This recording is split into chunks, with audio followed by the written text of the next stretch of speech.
Namvar column निगार Mohammad Hanif BBC के लिए अपने एक कॉलम में लिखते हैं, पाकिस्तान के वजीर आजम इमरान खान ने सारी जिंदगी नामुमकिनात के साथ लड़ाई लड़ी है। जब क्रिकेट खेलने की इब्तिदा की तो अपने ही कज़न ने कह दिया कि तेरा कुछ भी नहीं बन सकता। जब सियासत में आए तो 20 साल तक उनके दुश्मन बल्कि कई दोस्त भी ये कहते रहे कि इस बंदे को सियासत नहीं आती। मरहूम हमीद गुल जैसे अतालीक भी आए लेकिन दिल छोड़ गए और ये कहते पाए गए कि अगर ये बंदा बरतानिया में होता तो कब का वजीर आज़म बन गया होता। लेकिन पाकिस्तान की सियासत में हमेशा ही खौर रहेगा क्योंकि ये सीधा साधा आदमी है, जो मुंह में आता है कह देता है। अब आप बताएं कि पाकिस्तान की सियासत के वो गुर्गे कहाँ हैं और वो सीधा साधा मुंह फट इंसान कहाँ बैठा है। इलेक्टेड सेलेक्टेड की बहस छोड़ें, किसने पाकिस्तान में इतना ताकतवर वजीर आज़म देखा है। उनके सियासी दुश्मन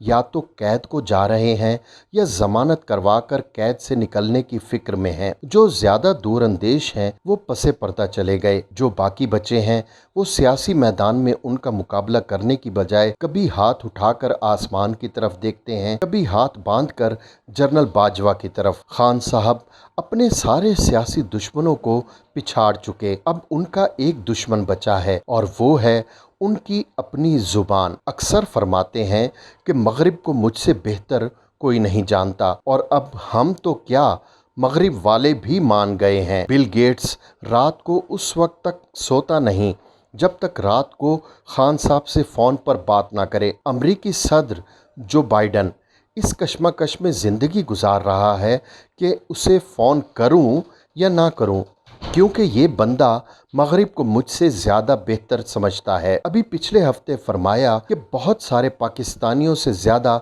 हिंदुस्तान को समझता हूँ, क्योंकि जितना प्यार मुझे इंडिया में मिला है किसी को नहीं मिला। खान साहब के इन दावों के तस्वीरी सबूत मौजूद हैं। खान साहब खुलकर कहते हैं कि पहले मैं गुमराह था, मैं राह रास्त पर आ गया। उनके चाहने वाले और उनको वोट डालने वाले और वोट डलवाने वाले उनकी इस अदा को पसंद करते हैं कि वो एक पाकिस्तानी मर्द की बोली बोलते हैं, जिसे पंजाबी में जटका भी बोलते हैं, यानी जट का अंदाज। और खान साहब ये बातें रवा अंग्रेज़ी में बोलते हैं। जटका बोलने से जट बिरादरी की तौहीन मकसूद नहीं है, वैसे भी जट अपनी तौहीन का बंदोबस्त घर से लेकर चलते हैं। मकसद सिर्फ ये है कि खान साहब हमारे नौजवानों के लिए एक इखलाकी मशाल राह भी हैं। हमारे नौजवान उनकी बात इसलिए भी ज़्यादा सुनते हैं क्योंकि वो किसी मौलवी के घर पैदा नहीं हुए, किसी मदरसे से इखलाक सीख कर नहीं आए। मशरिक